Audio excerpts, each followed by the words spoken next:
there. Welcome to the third episode of Busy Bees and Brews at Vidra at Newtown Plaza Hotel. I'm DJ Hilary Johnson, and joining me today are three wonderful friends, along with our COO, Sophie. Hi, Sophie. How are you doing? I'm doing great, Donna. I'm glad that we're doing this again with three of our VAs. So today we have JP, Luisa, and Wilbur, and I'll give the floor to you later for to introduce them. That's right. JP is our customer service, and Luisa is from the sales support, while Wilbur is our executive assistant. JP, what are we having today? I'm having iced latte today, and I work as a customer service for a lighting company in California. How long is that? About 2 years, I think. 2 years. Okay, a couple of years. How about you, Luisa? Yeah, I actually work with JP. I'm previously from customer support, but I am now supporting sales and operations. By the way, I'm having cold brew. Wilbur? Yeah, I'm having cold brew as well on a hot rainy day. I've worked as an executive assistant for almost 2 years, from working with different clients from different industries. Last episode, we talked about where delegation can still feel very overwhelming for some leaders, and that's even after hiring help.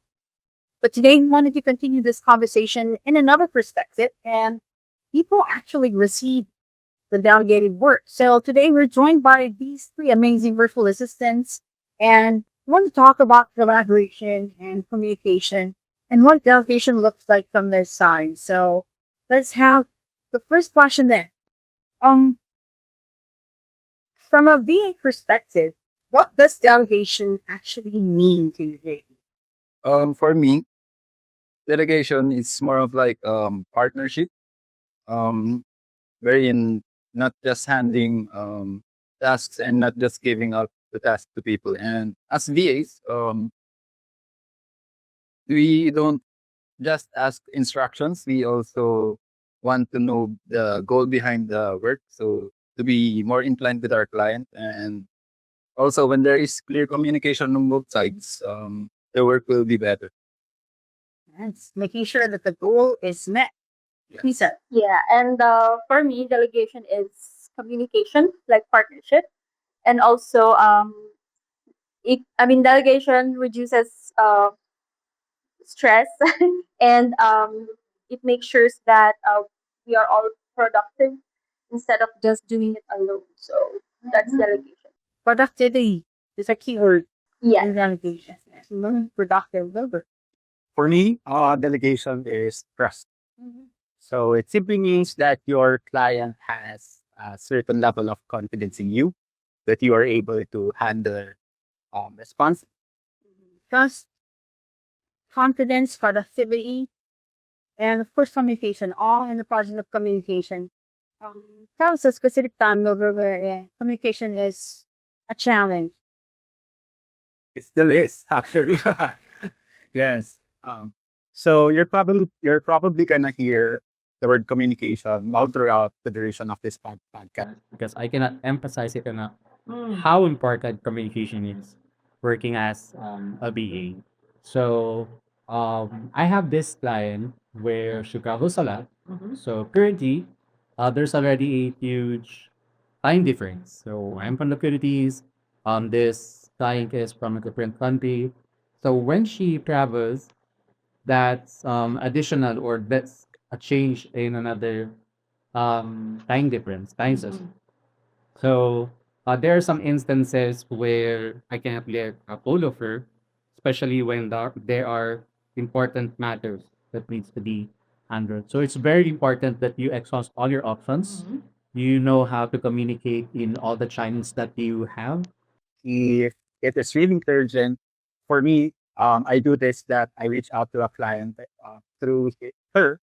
Personal number. Of course, it's I'm sorry for reaching out to you of this hour, but this is very urgent.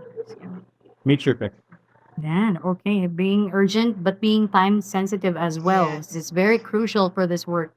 All right, so I'm asking the next question. How do you personally collaborate with your clients daily or on a day-to-day basis, Louisa?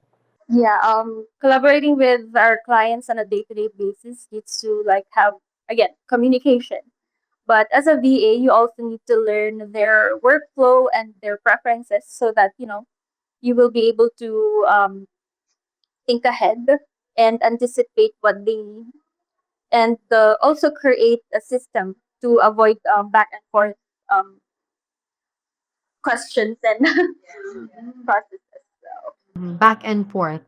That happened before. Back and yeah. forth, back and forth. Why? Why do these back and forth tasks actually persist? uh, because of the system, they don't have a system just yet, and they need to go back to it and then create another process again. So if our clients delegate the task and provide you clear expectations on what they wanted to do, you will be able to like suggest, not just provide any information, or suggest a process that remove that back and forth thing. So, as a sales support, that's what you provide, a system. Yes, I help with the system. Yeah. All right. JP, how about you? For me, collaboration is really about trust and communication because every client has different personalities, and we try to understand each and every one of them and how they would like us to work on their tasks. So yeah. I think this is so true, right? That understanding each client demands specific system for each client. Yeah. And I would just want to add to that one because that's how we also what do you call this now? We pair up our clients with our VAs. So depending on the personality, the type of work that they're gonna do. So that's why we want to make sure that okay, if we assign, for example, if we assign Wilbur to a certain client, we want to make sure that it's gonna be a collaborative effort. It's not gonna be like they're just throwing tasks to them because that's not what we want to happen. Yes, so there's a compatibility of the Exactly. VA to our client. Yes, yes. But how do you find out about that? How do you know they're compatible to each other? That's quite interesting. Yes, yes. And I think they haven't heard this yet before. Like, how do I match them with their clients? So that is actually A match made in a heaven. matchmaker. Yes, yes. So and yes, I think my job is like I'm a matchmaker. So because I know them, like what they can do, what they can achieve. So whenever I think about like okay, for Wilbur, he's been working with I'm sorry to use the word the most challenging clients. And I know that he can push and say like okay, I I he can say like okay, this is what needs to be done. He puts his foot down. So if I know that a client needs that type of person, then I will assign Wilbur to that particular client. For Luisa, I know that she likes processes. So what they call this now? Systems? Yes, systems. So I will partner her with the client who has like a kind of framework that is already there, but which she can enhance. For JP, he's a quiet worker. So see, I know he's a I quiet don't worker. even know how this is possible. Yeah, no, but he can, but that's the thing about JP. So he's a quiet worker, but you know that you can expect results from him. So if a client is the type of client who says like I just want someone who can collaborate with me, so JP is that person. So that's how I work with our VAs. That's and that's why I also have a team behind that, like Danny, who is our operations manager. He constantly keeps me abreast. He constantly updates me like what are these people doing? How are they functioning with the clients they're working with? So that when I match you guys with the clients out there or our potential clients, then I know like okay, this is for Luisa, this is for JP, this is for Wilbur. So that's how we work. So more than collaboration is compatibility Yes. of the VA to your client. I think that is very crucial. Yes. Yes. For That's the starting point of all of these tasks. So, what are some of the things that make delegated work harder for the VA side then? So, compatibility, communication, these things make work easy. yeah. But what makes delegated work harder from your side, therefore? Yeah. Maybe JP? Um, okay. Because you're the quiet type of worker. So. Yeah. What's hard work? For me, delegated work becomes hard when you are afraid of making mistakes because it causes hesitation and can delay your work progress. So, yeah. Do you hesitate sometimes? Are you afraid to ask questions sometimes? When I first started, yeah. Mm-hmm. Yeah. But now I win confidence and now I think I am communicating better with my. What are frequently asked questions? FAQ.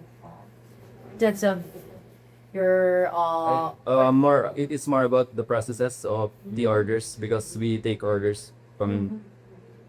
take your word is means Yeah. accuracy. Yes. Yes. How about you? What makes it harder to delegate? So yeah, number one is delayed communication.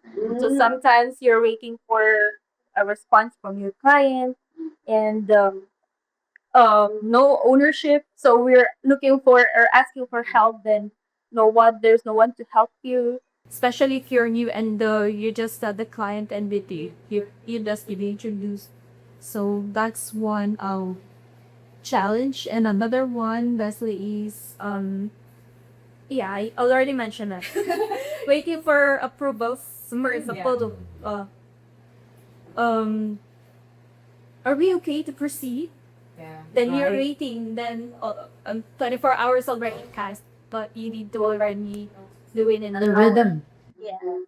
So that's the challenge. Delayed How do you fast track all these answers that you need to know? Is there a way that you can fast track? Like sometimes you need the results, you need answers, but you cannot tell. Do you have any system for that? Do you give them deadlines for answering? Like can you push your clients to answer quickly if Yeah. that's not their culture? Yeah, even if it's other culture, you just need to already communicate that. So if you need to get your approval to make sure that this concern is already closed and everyone is happy, something like that. And also, if you cannot really get the response, you can go back to their old or previous messages. Like me, I just decide by myself right now this day because of our clients. They're very busy, right? They don't have time to respond. So if they just, I mean, if you already have like old emails or systems, you can use it as a basis, as a resolution. So just in case that if it's wrong, they can revise because again, they cannot respond because they're very busy. Let's say it's a calculated risk. Yes. Okay, we take calculated risks Yeah. to be able to move on to the next task. Okay, all right, and we'll do. Actually, I think dapat communication. That's why Being a VA, you need to be proactive. If a client is not responding, it doesn't mean we're not going to do with the we're not going to proceed with the basket. That's why I keep on mentioning this to some aspiring BAs that in my field, working as an executive assistant, you need to be an extension of your client. We need to learn how they talk, how they think, how they make decisions. So that even without them, instead of waiting for a response, which will just cause BA fail, process it, we need to be proactive, but at the same time, do not give out faults for wrong. Yeah. That's very important. So Luisa mentioned this earlier. It's better to over communicate than to. Exactly. And so just to wrap up what they said, and not just with working with the clients, because even internally, that's always our go-to phrase. Like communication is the key. Everything will work out fine if you over communicate. Over communicating is better than not communicating at all. So yeah. All right, that's a challenge. And what makes a client and a VA partnership successful, Louisa? They look at each other and like, oh my god, yeah, okay. Because this is the penultimate goal Yes, of yes. these processes. Yeah, yeah. So trust and consistency is one of the success of partnership between a client and a VA. So if your client trusts you and there's the consistency, everything goes smoothly and you don't actually need to talk to them every day. They just give you or they just let you be with your task and just check in with you monthly or weekly. So trust and Yeah. Okay. All right, Wilbur. For me, trust and setting boundaries. Yeah. So it's very important you please set boundaries. For example, on your client is unresponsive or your client is not giving you that level of trust yet, you need to openly communicate with him. Like you trusted you with this position to look after your company, to run your company. And of course, me as an executive assistant, it's like you're the representative of the owner or the client when facing the client. So, for example, if the tasks that were given to you is something that it's not achievable within this time frame that they requested from you, it's better to be honest about it. Like, I'm really sorry. I can do this, but not within the time frame that you did. Why? Because it might compromise the quality of my work. So it's better to be upfront, tell them that we need more time. And then if you think that this suggestion that your guys are making is you think it might not be that good for the company, then you should speak out. But you should learn how to say it in a nice way without offending other people. Yep. I see. And finally, JP. So for me, saying as you is a builder, it's to be crossed on both sides. For example, I was just give an example. When the client trusts you to take ownership or solve some problem, you will be more confident or you can take the initiative to solve it. Yes. Yes. Yeah. I like that. That JP said like they should be trusted to take ownership of their work. Because I think that for what Wilbur said, that's always our goal when we work with clients that we become an extension of the business owner or an extension of their team. So I always stress that to them or to the clients that we work with that hey, trust this person that they know what they're doing, which is why you hired us in the first place. So yes. All right. So the goal isn't just getting support, it's building operational trust. Exactly, yes. It's trusting the system that you built, the confidence that they gave you, the Yeah. trust over time. So the best support system don't really rely just on constant supervision. It's not just all about that. It's your overall how do we state this one?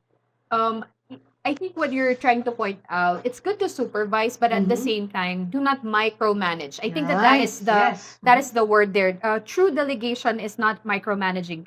True delegation is making sure that you have the systems in place that you agreed with your VA that these are the systems that you want to put in place, and then at the end of the day, you know, you trust them that they know what they're doing. So that is what I would say real operational support, which leads to real delegation. All right then. Yeah. So what advice do you give businesses and owners who still struggle with their delegations? JP. So my advice is always trust your support team. And if another advice, if you can build the process and system with your client and BA as a BA, it could be actually better because you would actually know what processes do or how the process is be. Yes, know the process. Yeah. The in and out, the ins and outs. Okay. And Luisa? I only have two things. Number one, delegation really takes time, especially if you're first time or small business starting your own business. Delegation takes time, and again, you can also number two, by the way. So number one is that the game takes time, and number two is allow room for learning because it's not all VKs and not all clients are the same. So we need to learn from each other and can gain trust or build trust over time. So is that like allowing the space for the both of you to learn from each other? Yeah. Demands time. Yeah, to build. And Blue? For me, areas A to this business owner, it's very important that you learn how to communicate with your VA or with your employee. Because They really know what's happening in the floor, right? They are the first to experience it. So, for example, they not really complain, but if they tell you something that this is very challenging on their part, you should listen to them, ask them why, and then ask how you can help. Because it's very hard to ask someone to do something if you don't know how to do it in the first place. That's why it's very important you know who you are working with, especially for business owners and in this line of business in the virtual assistant. For example, for VR solutions, I stick with new clients. I always highlight how important it is to work with someone who has or who is providing support, especially VR solutions. It's very difficult already to handle clients. It's more difficult if we don't get the support that we need from the agency or from the admin. Thankfully, VR Solutions provides both. So that's why I became good in what I do because of how they treat me, how they communicate with me, how they ask how your day went, how's your clients, and just overall what's happening with you. So they don't treat you as not only an employee, but they genuinely care for them. Sincerity is a miss. Okay. Yes, that's right. So I think that how do you stay more sincere to your To my VAs VA, so to that our they can be VAs. very sincere to their clients, to your clients overall? That's a very taxing thing to do. Yeah, but Everybody has an individual task to solve each day. and then that is a good question because um being sincere, I think being sincere, if it's not in your bone, it's difficult to do. But if it's part of who you are as a person, it's not a task. It's really a genuine. But I think for the culture that we have built for We Are Solutions, that has always been my guiding light or my north star when I am function as a leader to my team, is because I can see that also, like when I get new clients like prospects, they can see that same sincerity. So it's both ways. It's not just with them that I'm sincere, I'm also sincere with the people that I work with or the clients that we work with. So yeah, it's not rocket science. If it's within you, it's really with you. Wow. Yeah, It's like you're born with it. exactly. Yeah. Okay. All right. So, well, I think that the best operational support doesn't just complete tasks. Yes, Work. for It's sure. creating stability, clarity, and what are other keywords that we can add up to that? Leadership capacity. Yes, leadership capacity. And I think one thing that we can add also, uh, Hillary, is that um, and then I think we've discussed that in the other episode, that if they really want to work with VAs, and they are really, they think that they're really ready to delegate, they have to have an open mind and an open heart. Right. Because if they don't have that, it's really going to be difficult or challenging to work with VAs, whether it be with a VA agency like We Are Solutions or freelancers for that matter. So yeah, So, need to communicate to achieve goals. yeah, And that system that you have to put through time. yep. And of course, a very kind and sincere boss like you. All these and more. Yes. What are we talking about in the next episode? So for our next episode, what you will be looking forward to would be the difference between reactive work and proactive support, why systems matter more than hustle, and most of all, building operational ownership inside growing. Thank you very much for joining us here on the third episode of Busy Bees and Brews. We talked about leadership, delegation, building business, and of course, scaling up sustainability. If today's conversation resonated with you, be sure to follow the podcast and join us next on our episodes and continue exploring what sustainable support really looks like behind growing businesses. Thank you very much for joining us today, JP, Louisa, and Wilbur. And of course, Sophie, our COO. Any parting words for all VAs out there, JP? Good luck and have fun. Yes. Luisa? Yeah, it's okay to be nervous, but you can do it. Wilbur? Um, be happy with your work so it doesn't feel like it. Yeah. And be busy as a bee, Sophie? Well, I guess my message is both for the VAs and the business owners out there. Have an open mind, have an open heart, and be happy. And I am DJ Hillary Johnson. See you next time on the next episode of Busy Bees and Brews.